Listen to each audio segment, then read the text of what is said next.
glória e louvor, glória e louvor a vós, ó Cristo. Glória e louvor, glória e louvor, glória e louvor a vós, ó Cristo. Tanto Deus amou o mundo que lhe deu seu Filho único. Todo aquele que crê nele há de ter a vida eterna. Glória e louvor, glória e louvor, glória e louvor a vós, ó Cristo.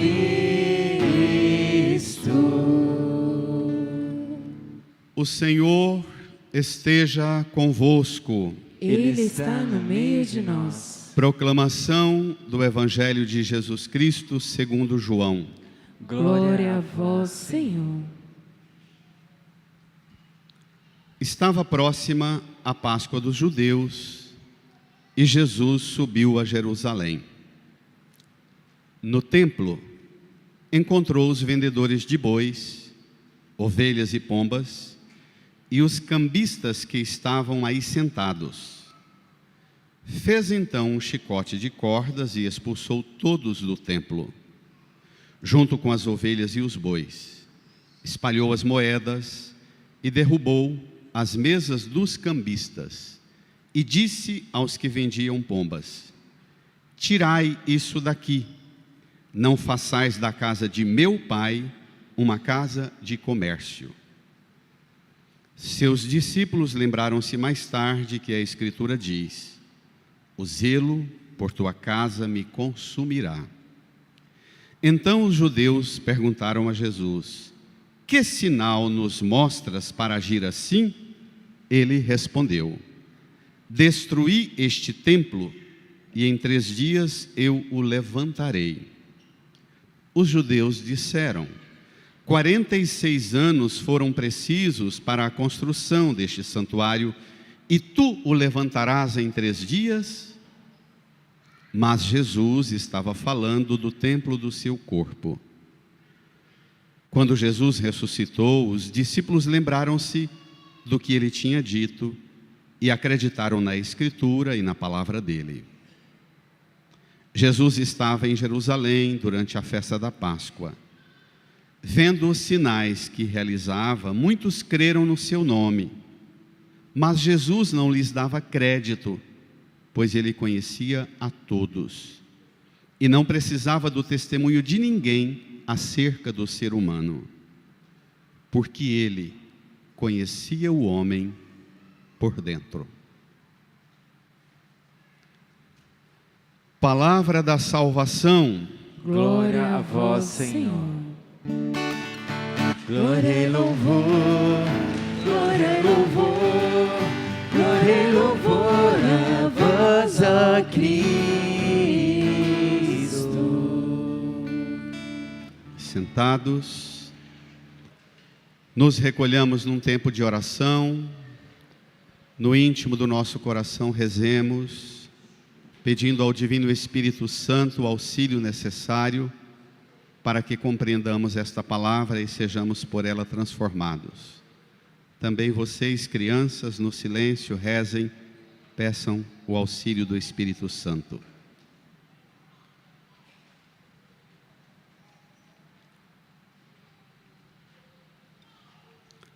Amém. Irmãs e irmãos, estamos caminhando para a Páscoa, já mais próximos do mistério que celebraremos na Semana Santa. Este caminho exige de nós um zelo e uma organização da nossa vida para que aquilo que vamos celebrar na Semana Santa seja expressão verdadeira de um caminho de conversão, de santificação, de transformação de vida, experimentado concretamente, apalpado concretamente. Isso se dá pelo zelo na escuta da palavra, pelo zelo na busca pelo sacramento da penitência, a confissão, pelo zelo na forma de relacionar-se com o templo, mas também com o templo do Espírito Santo, que é o nosso corpo. E é disto que a palavra hoje nos fala. Nós caminhamos e vamos por Jesus, experimentando processos de descoberta que clareia nossa compreensão sobre Deus, nossa compreensão sobre nós mesmos. O que acontece hoje no templo é exatamente a oportunidade que Deus nos dá para chegar à compreensão límpida sobre quem é Deus. Vamos lá? João capítulo 2, versos 13 a 25, o número 10 do seu folheto. Me ajudem aí.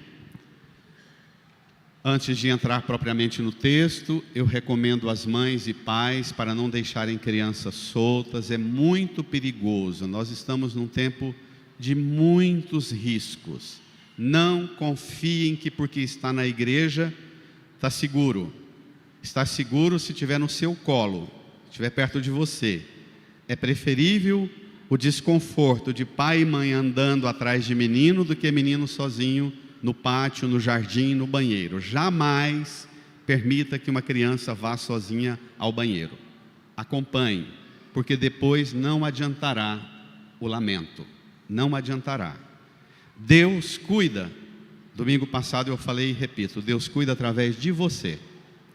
É você que Ele instituiu e constituiu como a presença de Deus perto do seu filho. Então gruda, é seu. Sua responsabilidade, você é a autoridade de Deus no cuidado dele e dela. Combinado? Então vamos lá, a palavra agora. Estava próxima a Páscoa dos judeus. Leiam e... Jesus subiu a Jerusalém. Jesus subiu a Jerusalém. Ele subia todos os anos. Nós vimos isto, Jesus sendo levado a Jerusalém com 8 dias de nascido, com 40 dias de nascido. Nós vimos Jesus com 12 anos no templo, que o pai e a mãe até foram embora e ainda esqueceram o menino. Passaram 3 dias procurando o menino e ele estava no templo, disputando temas teológicos entre os doutores. Jesus era o homem que frequentava o ambiente sagrado de Jerusalém e do templo, não era um estranho para o templo. Meninas e meninos da primeira comunhão, a finalidade de vocês estarem nos primeiros bancos, antes de receber a Eucaristia, é exatamente para que vocês no dia da primeira comunhão, não sejam para vocês o templo estranho, e vocês sejam uns estranhos no templo. Não tem desconforto maior do que as meninos ficam 2, 3 anos na catequese, no dia da confissão só treme de vergonha e medo, porque são uns estranhos para a graça, não entenderam nada da graça. No dia da primeira comunhão, na hora de receber o corpo e sangue do Senhor, é um estranho no ninho, não tem noção do que está fazendo. E às vezes a única coisa que se preocupa é com a fotografia, mais nada, tragédia.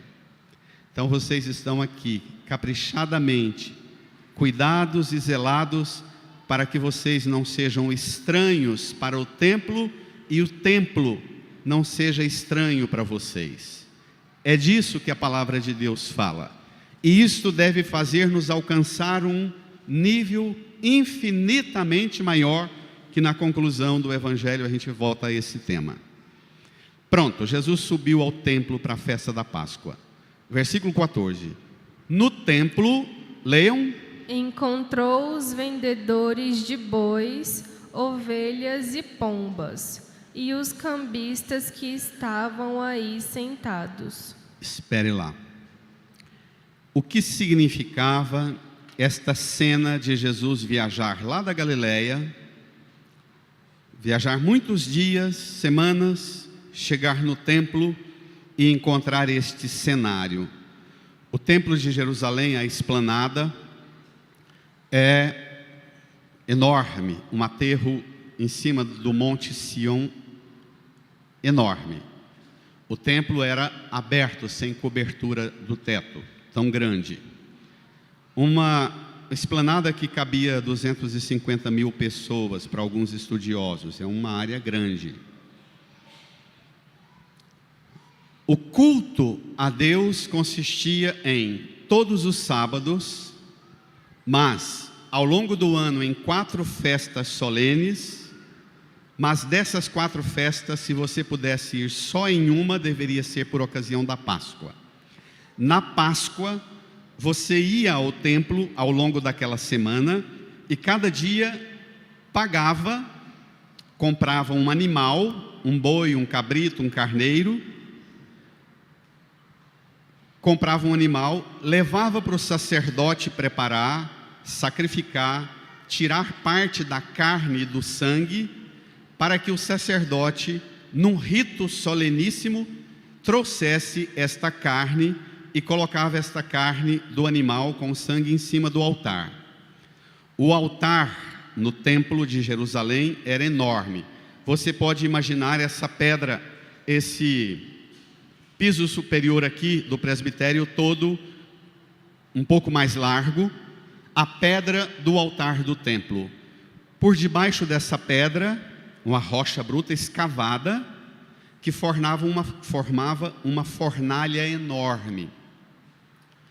Debaixo neste buraco, como debaixo do altar, se lançava pedra, se lançava madeira e carvão, aquecia essa pedra ao extremo, uma pedra gigantesca, repito, do tamanho desse presbitério todo, um pouco mais largo. Tanto é que hoje os muçulmanos ocuparam aquele território e os muçulmanos consideram sagrado para eles, os judeus nem frequentam, é uma polêmica danada que não vamos entrar nisso aí. E o ápice do culto era, quando esta pedra estava extremamente quente, os sacerdotes, alguns falam em 3.000 sacerdotes, outros falam em 15, 17, até 30 mil sacerdotes. Os sacerdotes vinham com essas carnes, colocavam essas carnes sobre essa pedra extremamente quente, e você pode imaginar o espetáculo. Quem faz churrasco no domingo lembra da cena. Quando esta carne, com contato com a pedra extremamente quente, derramava a gordura e o sangue naquela brasa lá embaixo, flambava, não é? Saíam aquelas labaredas e uma tocha gigantesca de labaredas e uma coluna de fumaça gigantesca subia para o céu. E se dizia que por aquela coluna de fumaça subia os pedidos para Deus, de perdão, de cura, de bênção para a lavoura, para a colheita, para a família, para o bem-estar na política, na gestão do país e assim por diante. Então, o culto era isto: ir para o templo, comprar um animal e sacrificar esse animal. Além disso, você poderia comprar farinha e azeite, porque também tinha o rito, vários ritos que precisava dos pães e do azeite puro, e a mesa dos cambistas, do câmbio mesmo, em que você tinha que permutar as moedas que você trazia. Se você era peregrino que vinha da Europa ou das áreas mais extensas do lado da Mesopotâmia, você trazia moedas lá da sua terra.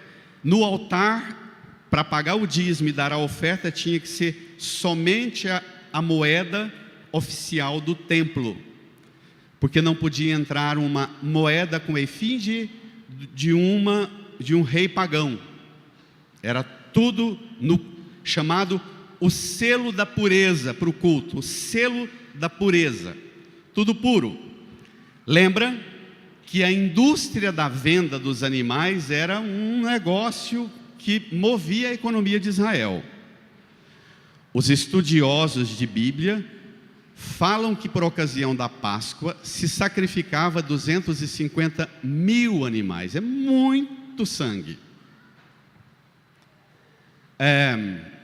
Imagine você no templo querendo rezar e aquele tanto de gente com as mesas vendendo cabrito, carneiro, boi, novilha, e câmbio de moeda, a lereia, o barulhão que era, aquela troca. E se você não fizesse isso e voltasse para casa, corria o risco de Deus não te abençoar. E todo mundo ficava com medo de visitar o templo e não gastar um dinheirinho. Moral da história: a relação com Deus foi a partir do bolso. Tem muita gente que até hoje tem uma relação com Deus a partir do bolso. E esta relação com Deus, que se resume, que se reduz ao bolso, ela costuma dispensar a inteligência na compreensão sobre quem é Deus e costuma dispensar o coração num sentimento e num afeto verdadeiro com Deus. O que Jesus vai proceder agora é exatamente um rito de correção sobre a base da sua relação com Deus. A gente escuta nos estudos da teologia que o templo se tornou um grande banco internacional.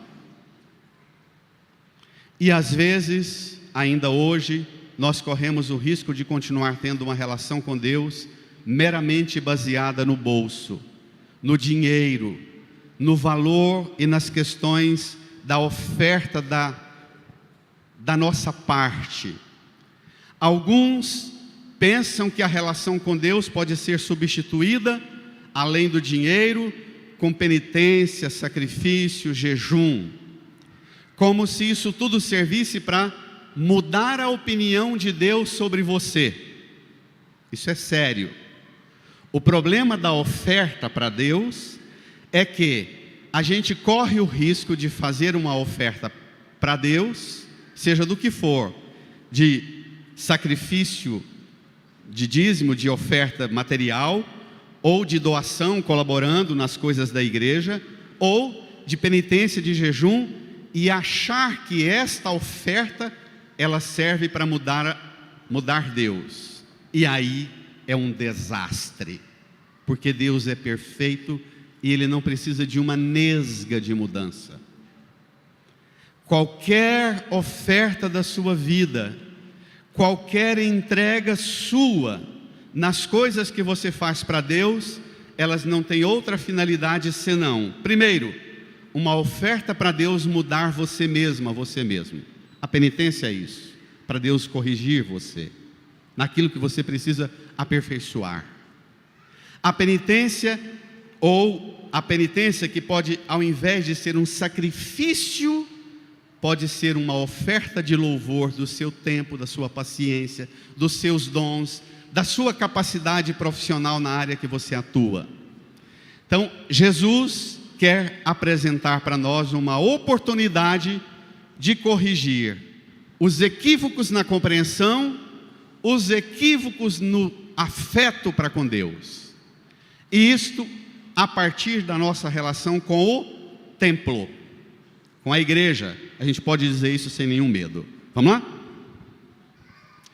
Encontrou os cambistas que estavam aí sentados. Versículo 15.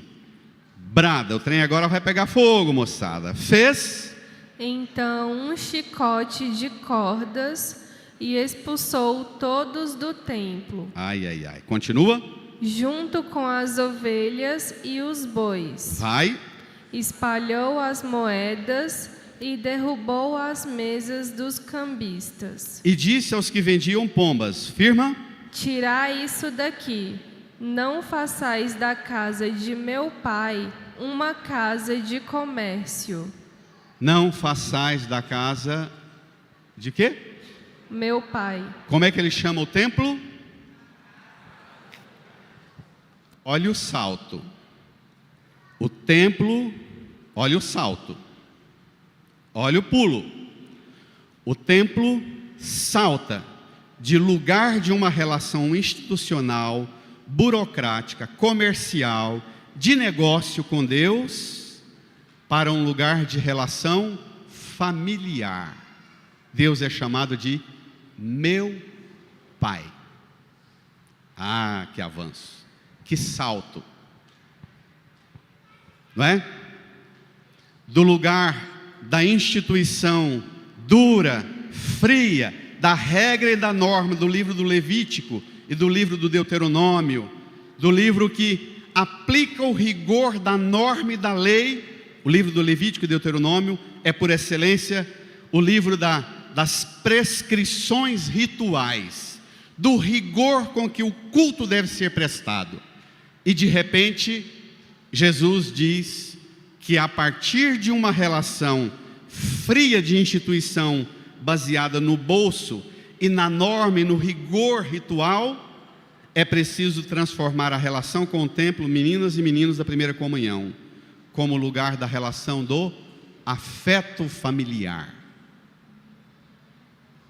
Que pena quando uma mãe, um pai, um avô, uma avó faz tanto esforço para pôr a menina ou o menino na catequese, mas a gente vê que o pai e a mãe não têm nenhuma relação familiar com o templo. Nenhuma. Deus é um estranho. O culto, o rito é estranhíssimo. Parece que a novidade de Jesus ainda não chegou e a gente está lá no tempo das coisas, da relação de uma religião de comércio. É claro que nós, padres e pastores, muitas vezes transformamos e reduzimos o rito e o templo num lugar meramente comercial. Vou fazer uma... Robson, que está ali, é da equipe administrativa e financeira da paróquia. Hora outra, alguém me pega na porta da igreja e diz assim: padre, é um absurdo, o senhor tem que providenciar, como é que chama aquele negócio da máquina para coleta? QR Code. Nos bancos, de vez em quando, eu digo assim: olha, você vir para a igreja, sentar no banco e ficar vendo aquele desenho que o tempo inteiro te lembra o bolso, é bom, gente?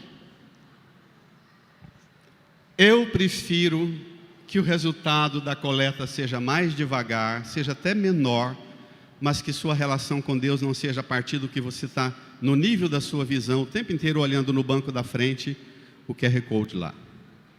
Eu prefiro. E acho que dá a você uma oportunidade de uma relação diferente com Deus. Se nós transformamos o templo no lugar da apelação, tem igreja que você chega, a estampa do santo e a cruz é infinitamente menor do que o cartaz do dízimo e da oferta. E o povo diz: esse padre é bom, ele sabe arrancar dinheiro do povo. E aí não se descobre do porquê um vazio tão grande de Deus, embora tenha um amontoado de gente tão efervescente. Que tragédia. Pai e mãe, o templo como lugar da familiaridade. Vocês que são pais e mães, não ficam aplicando na parede da casa e debaixo do vidro da mesa de refeição o boleto e o valor das despesas do mês. Fica? Lá não é o lugar da prestação de contas, lá é o lugar do afeto. Agora a coisa vai pegar. Jesus fez um chicote de cordas, expulsou, virou as mesas, e depois teve um capricho. Foi até os que vendiam pombas. Parece que foi mais delicado e gentil com esses e falou: não façais da casa de meu pai uma casa de comércio. Por que esse capricho de Jesus virou as mesas dos cambistas, expulsou os vendedores de bois, cabritos e carneiros e teve essa delicadeza com os vendedores de pombas? Por quê? Por intuição, por senso comum. Porque os pombos eram a oferta dos pobres. E Jesus reforma o templo, purifica o templo, mas Jesus olha zelosamente para os pobres. Ele sabia quanto custava para um pobre pagar por como São José e Nossa Senhora, um par de rolas ou 2 pombinhos para a purificação do menino e da mãe, que a gente escuta. Ele mesmo teve que passar, com 8 dias de nascido, 40 dias, sua mãe e seu pai, retirantes e forasteiros das ameaças do rei que mandou matar os recém-nascidos, fugitivo da própria pátria, teve que ir escondido ao templo com uma oferta de pobre, porque precisava fugir das perseguições do rei. Pronto. Dito isso, ele termina: não façais da casa de meu pai uma casa de comércio. Noutras expressões, Marcos, Mateus e Lucas, um covil de ladrões. Vocês transformaram o templo num covil de ladrões. É bom lembrar que o Evangelho de João é o único que fala do chicote. O Evangelho de João é o último evangelho a ser escrito, lá pelo ano 100, 110. Praticamente todo o Novo Testamento já estava pronto. O símbolo do Evangelho de João é a águia, que voa por sobre a história da salvação e contempla toda a ação da generosidade e da compaixão de Deus. Por isso o Evangelho de João é um texto místico, é um tipo de êxtase, é um voo espiritual. De vez em quando o povo manda para mim a foto do livro de espiritualidade que está lendo, cada bobagem, dos mais vendidos do mundo. Eu falo: joga fora, lê o Evangelho de João, melhor manual de espiritualidade e de mística. Porque tem padre, freira e leigo faturando fortuna, vendendo umas porcarias de uns livrinhos de espiritualidade, que não chega nem a ser autoajuda. Um apelinho emocional, de intuição emocional, que não tem nada nem de razão e nem de um afeto maduro. E Jesus quer corrigir isto. Vamos lá? Pegue lá. Versículo 17. Seus discípulos lembraram-se mais tarde que a Escritura diz, bradem: o zelo por tua casa me consumirá. Bento XVI, citando uns salmos, diz que poderia ser traduzido também assim: o zelo por tua casa me consumirá, poderia ser traduzido como: o zelo por tua causa me consumirá. Eu gosto disso. Se perguntar a você qual é a sua causa, você vai dizer: a minha casa, a minha família, a minha luta pela família. É a tua causa. Eu gosto dessa interpretação de Bento. Versículo 18 e 19, agora vem a reação ao gesto de Jesus. Vamos? Então, os judeus perguntaram a Jesus: brada a igreja, que sinal nos mostras para agir assim? Rapaz, quem é você?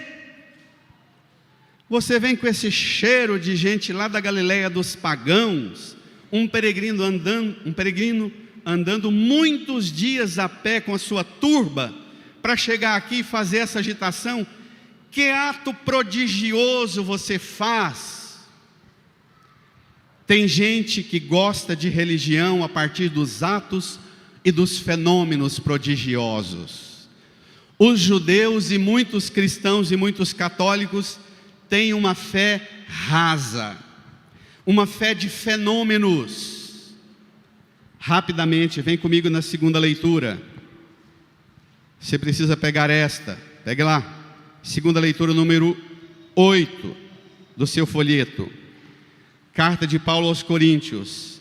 Quem vive na igreja pedindo sinais milagrosos, ou quem vem para a igreja pedindo sabedoria, para que você vai na igreja?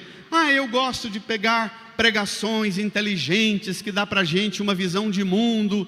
Tararara. Grego, vamos ver? Os judeus pedem sinais milagrosos. Os gregos procuram sabedoria. Nós, porém, pregamos Cristo crucificado. Escândalo para os judeus, insensatez para os pagãos. Mas para os que são chamados, tanto judeus como gregos, esse Cristo é poder de Deus, é sabedoria de Deus. Pois o que é dito insensatez de é Deus, mais sábio do que os homens. E o que é dito? Fraqueza de Deus é mais forte do que os homens. Você vem para a igreja buscando milagres, fenômenos sobrenaturais. Você vem para a igreja buscando sabedoria, filosofia, gnose, conhecimentos e argumentos. Você chega aqui, nós estamos pregando Cristo e este crucificado. Insensatez, insensatez. Isto aqui é escândalo e insensatez para os gregos e para os judeus. Mas esse Cristo, que é causa de vergonha e humilhação na cruz, é sabedoria de Deus, mais forte do que todo saber humano, do que toda ciência, do que todos os prodígios e milagres. Esse Cristo pregado na cruz é o milagre, Pai de todos os milagres. Brada, igreja! Brada! Brada! Escândalo! Escândalo e insensatez. Nós tiramos o escândalo e a insensatez das igrejas. Tem menina e menino que chega na igreja e vê Jesus crucificado. Tem mãe que corta a volta longe, porque acha que se passar com a criancinha perto de Jesus pregado na cruz, padre, é uma cena muito bizarra, não é? Que pena que as mães tenham medo, porque acham insensatez e escândalo mostrar para a criança o crucificado. Que pena que você não tenha sabedoria da cruz e sensatez da cruz para dizer para a sua criança que esse aqui é o amor com que Ele nos amou, e dizer: filha, filho, nós só estamos aqui na presença desse Deus vivo que é amor, porque Ele pagou esse preço da nossa cura, esse preço da nossa paz. Ele cessou a religião do medo e do dinheiro e inaugurou a religião do amor, filha, filho. Que pena que tem pai e mãe que tenha medo de mostrar a cruz para os filhos, e a cruz é um assombro para as crianças. Que pena.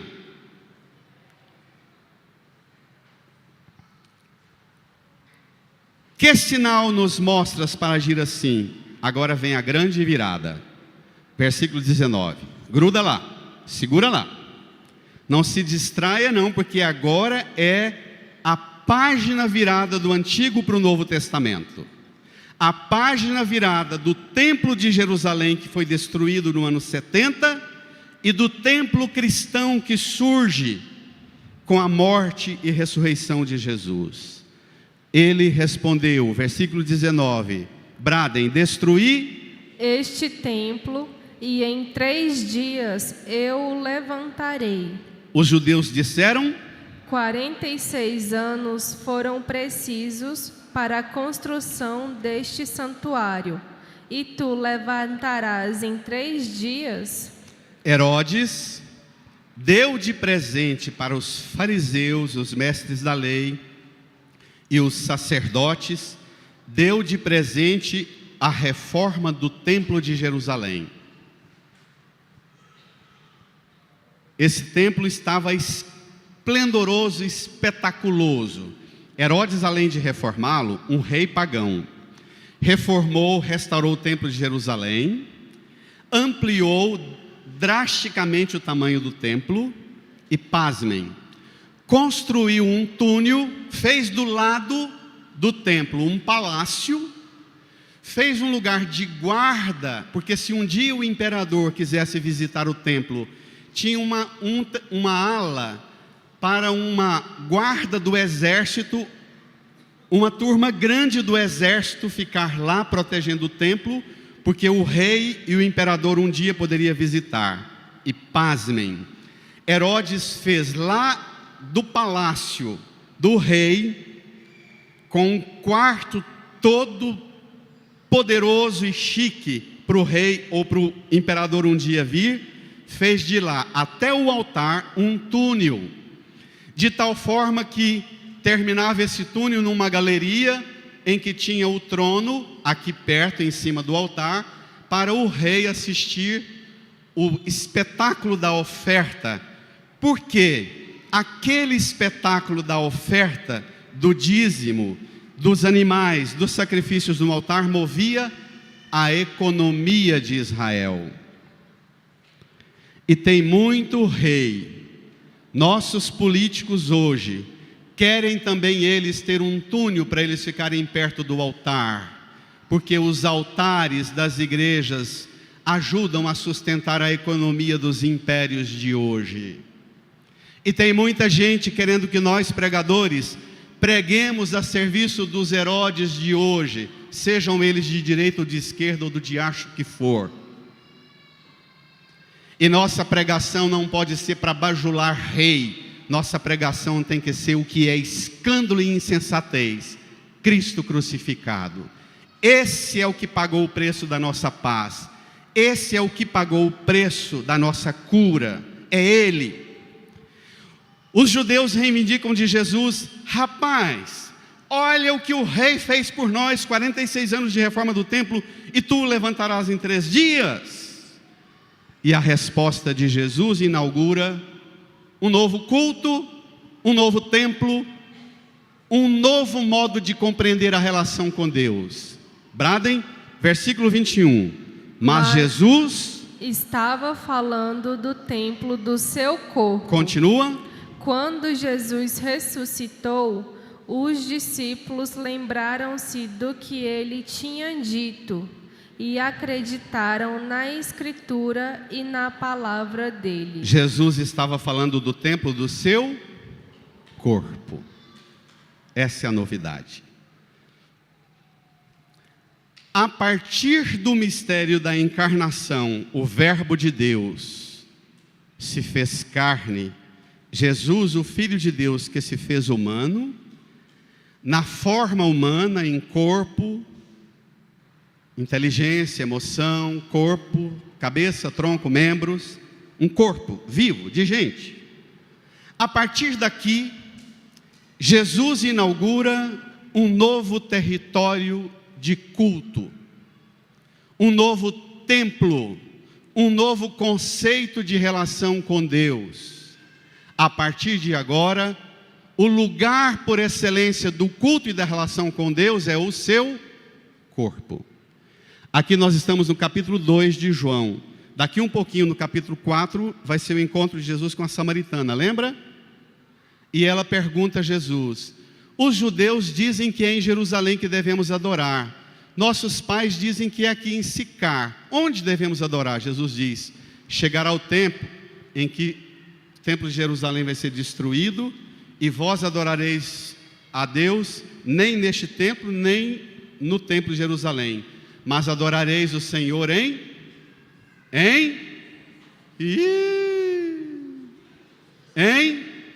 espírito e verdade. Em espírito e verdade. Adorareis o Senhor em espírito e verdade. Eu vou derramar minha vida, meu sangue, meu amor na cruz. Vou fazer uma oferta para Deus, uma oferta de amor ao Pai, e dar a vocês de volta as condições para que vocês sejam regenerados, imagem e semelhança de Deus, como foram criados um dia.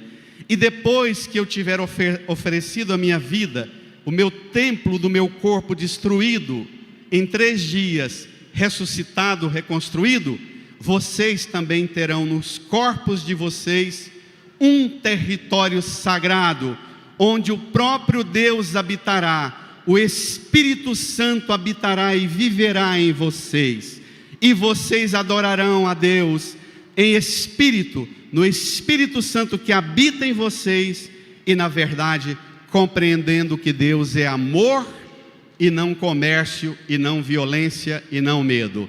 Brada! Brada! Brada, igreja! Reage!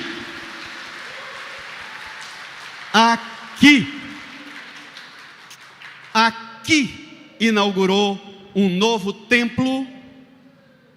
É ele, o corpo dele é o templo. Santo Agostinho diz que quando o soldado atravessou o lado de Jesus e tirou a lança que derramou sangue e água, por isso o símbolo dos cristãos é o peixe. Por aquela água que desceu do lado de Cristo, nós viemos nadando pelo batismo e entramos e nós formamos dentro dele o corpo de Cristo, que é a sua igreja. Então, ele é o templo, ele é o altar, é sobre o seu corpo que é oferecido, não carneiros, cabritos, bois, moedas, sangue e carne, mas é no seu corpo que é oferecido o sofrimento que paga a nossa paz. O seu corpo é altar, o seu corpo é a oferta, e ele é o sacerdote, porque com as mãos erguidas, pregadas, ele faz da oferta de si a única oferta capaz de agradar a Deus, porque é a oferta que é capaz de tirar de nós o pecado e o pecado do mundo. Ele é o Cordeiro de Deus que tira o pecado do mundo e faz de nós homens e mulheres templos resplandecentes de beleza e de glória. Aleluia! Uhul! Brada!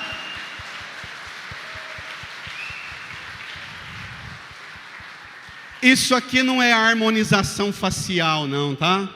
Rasgar sua cara, serrar o osso, puxar o nariz, encurtar o nariz. Isso aqui não é harmonização não. Isso aqui é regeneração da identidade do que você é. A partir daqui se inaugura uma nova compreensão sobre quem é Deus, quem é você e qual é a forma de relacionar-se com Deus. Não mais a partir do preço que os judeus cobram. Oferta para gerar milagres. Cuidado com essa ideia. Oferta para gerar milagres. A partir daqui, você olha a sua oferta e a oferta de Jesus, você vai dizer assim a partir de hoje: a minha oferta no meu casamento, no meu trabalho, na minha profissão, em ajudar o mundo a ser melhor, a minha oferta não é para mudar Deus, mas é porque a oferta de Jesus mudou-me e fez-me compreender Deus e o amor de Deus de um modo absolutamente novo. Então a minha oferta é por gratidão e não por reivindicação. Tem diferença? Tem diferença? Absolutamente, minha gente. Não é mais o QR Code que decide, não é mais o extrato de banco seu com dízimo e oferta, não. Brada, versículo 23. Jesus estava em Jerusalém durante a festa da Páscoa. Leia a igreja, presta atenção, o trem não mudou não, continua. Vendo os sinais que realizava, muitos creram no seu nome, mas Jesus não lhes dava crédito, pois ele conhecia a todos. Espere lá. Eles viam os milagres que Jesus realizava. Jesus não deixou de realizar milagres. Jesus realiza milagre. Ele realiza. Mas o milagre não é para mudar Deus. Não é porque Deus mudou de opinião. O milagre é para mudar você, na sua compreensão sobre Deus. Eles viam os milagres que Jesus realizava e creram no nome do Senhor, mas Jesus não lhes dava crédito. Posso fazer uma pergunta bem desagradável? Hoje, você acha que Jesus dá crédito para o que você diz acreditar? Brada, versículo 25.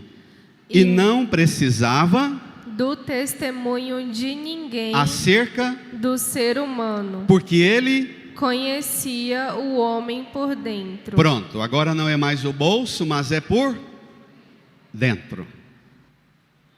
O bolso é consequência. Consequência. Mas o lugar, o território de relação com Deus é aqui dentro, é aí dentro. Vou fazer duas perguntas muito cruéis, difíceis de enfrentar, mas necessárias. A primeira é que vai sobrar muito chicote para mim, mas vai sobrar para você também, pode deixar. Primeira pergunta é: se Jesus entrar hoje aqui e ele fizer um chicote, o que ele mandaria a gente expulsar para fora daqui? Que mesas Jesus viraria aqui? Primeira pergunta é essa.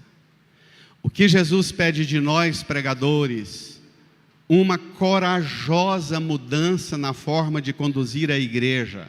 E diz para nós, esse modo de vocês cuidarem do templo não corresponde ao meu amor e ao amor do Pai. Mudem essa forma de organizar a igreja, porque ela não nos representa. Primeira pergunta é chicotada para mim. A segunda é para você. E para mim de novo também. Jesus entrando dentro do templo do seu corpo hoje, com um chicotinho, o que é que ele expulsaria de dentro de você? Ai, ai, ai. Pode chamar caçamba. Pode ligar para as caçambas, que essa semana vai faltar caçamba em Goiânia. O que Jesus mandaria para fora de você? Que compreensões equivocadas, ideológicas na fé? Que sentimentos equivocados na relação com Deus e com o próximo? O que Jesus diria? Tire isso daqui, isso aqui é lixo. Dentro do templo do Espírito Santo que é você, não cabe ficar o Espírito Santo e tiraria de dentro de mim e de você, hoje, agora. Para você não ir embora com um equívoco na compreensão, eu cito Bento XVI, pregando esse evangelho em 2012, ele diz assim: cuidado, não interpretemos com esta cena um Deus disposto a usar de violência para se fazer respeitar. Não é isso. Bento XVI. Na época de Jesus, eles aguardavam um Messias que libertasse Israel do domínio do Império Romano. Mas Jesus desiludiu esta expectativa a tal ponto que alguns discípulos abandonaram Jesus. Judas Iscariotes até o atraiçoou, e Pedro o negou por 3 vezes, e ainda Pedro usou de violência na noite da prisão, tirando uma espada e arrancando a orelha do soldado, do guarda. Bento XVI. Na realidade, é impossível interpretar Jesus como um violento. A violência é contrária ao reino de Deus. A violência é um instrumento do anticristo. A violência nunca está a serviço da humanidade. Ao contrário, ela desumaniza o homem por dentro. A violência, ela é um engano de Satanás e do anticristo, porque só o anticristo garante estabelecer a paz, o bem-estar e o conforto para todos através da violência. Então, se você acha, nesse discursinho, de aumentar as armas, e inclusive as suas, e a sua raiva, o seu ódio contra as ideologias que você combate, cultivando em você o ódio próprio do anticristo e de Satanás, se você acha que o mundo vai ser melhor pelo tanto de raiva e de ódio que você cultiva em você, contra os que você acha que devem mudar, você é representante do anticristo e do império de Satanás. Está claro? Está claro? Então desarme-se, mas não só desarme-se, permita o chicote de Jesus, que é a compaixão e a misericórdia, o amor derramado em oferta. Na cruz, ele fez do sofrimento dele grão de trigo moído na pedra dura do moinho. Na cruz ele se fez o fruto da seiva viva, da uva pisada e macerada, e do seu sofrimento ele ofereceu para nós, não o pior dele, não uma raiva e uma vingança violenta, mas o seu corpo moído e macerado na cruz, ele ofereceu um alimento de salvação. Tomai, comei, tomai e bebei, para a vida eterna de vocês, para a alegria do reino de vocês. Aleluia! Brada! Brada! Reage, igreja! Reage, igreja! Agora é hora do chicote de ternura de Jesus entrar em você e fazer aquela limpeza que você precisa para a Páscoa. Amém? Incline a sua cabeça, feche os olhos, põe a mão no seu coração e invoque toda a autoridade de Jesus em você e sobre você para realizar no templo do Espírito Santo, que é o seu corpo, realizar em você um rito de purificação, expulsar de você tudo que é contrário ao amor de Deus, a comunhão com Deus. Fale para Jesus limpar e purificar você e reinaugurar em você um templo novo, vivo, transbordante de graça, de beleza, no amor e na misericórdia de Deus. Fale com Jesus. Lava, purifica e restaura-me de novo. Serás o nosso Deus e nós seremos o teu povo. Derrama sobre nós a água do amor. Espírito de Deus, nosso Senhor. Vamos cantar. Jesus, manda teu Espírito, manda teu Espírito para transformar meu coração.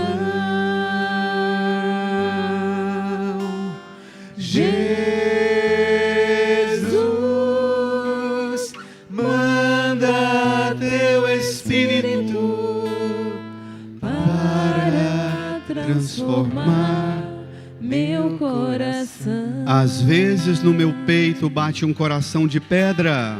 Às vezes no meu peito bate um coração de pedra. Magoado, frio, sem vida. Magoado, frio, sem vida.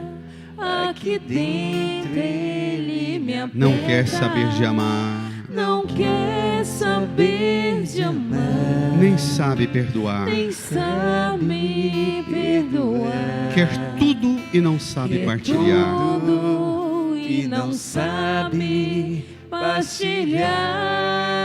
Todos de pé, elevando as mãos. Jesus, Canta. Manda teu Espírito para transformar meu coração.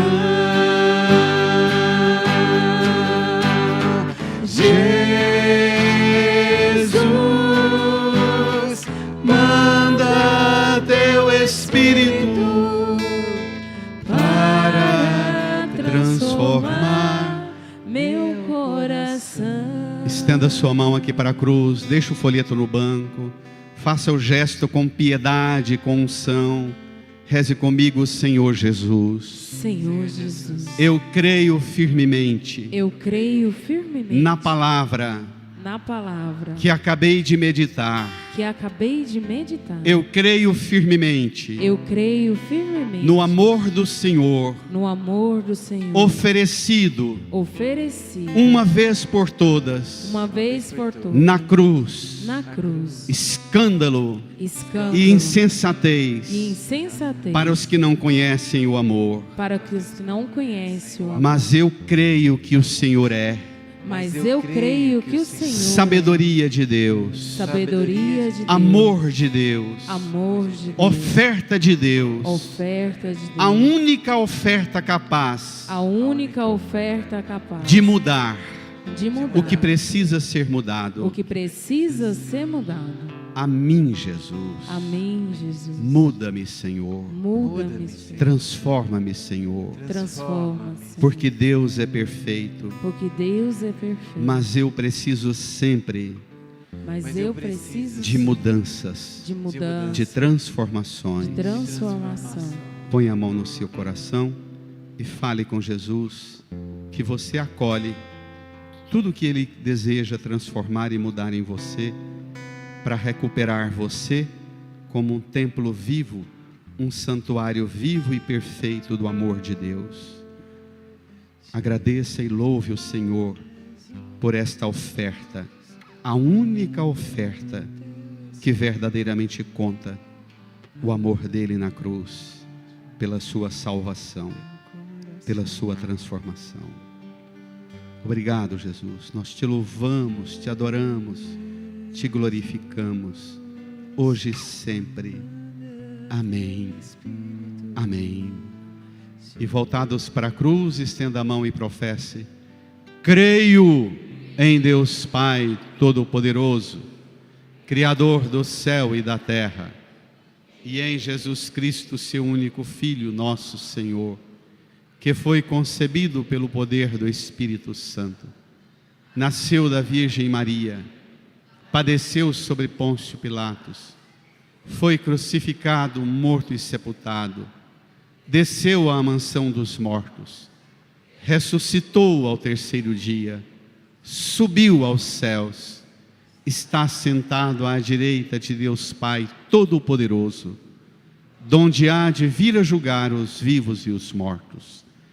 Creio no Espírito Santo, na Santa Igreja Católica, na comunhão dos santos, na remissão dos pecados, na ressurreição da carne, na vida eterna.